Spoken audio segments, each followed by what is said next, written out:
Assembly is quite simple.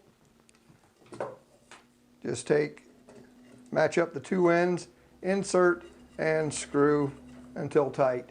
After assembly, you'll have a 6-foot flagpole that is ready to accept your flag. Now the flagpole is of a tangle-free design, meaning that as the wind blows, your flagpole will rotate to keep your flag from wrapping around the pole and getting tangled up. When you're ready to install the flag to the flagpole, simply remove the thumb screw, place the grommet over the hole,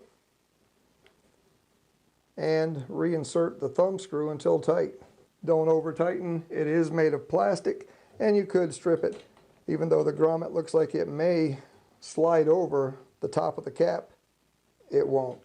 I would suggest starting at the top and then moving to the bottom so you can make sure the flag is stretched tight on the flagpole.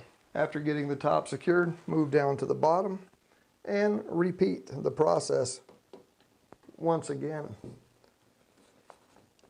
And again, ensure that everything is stretched tight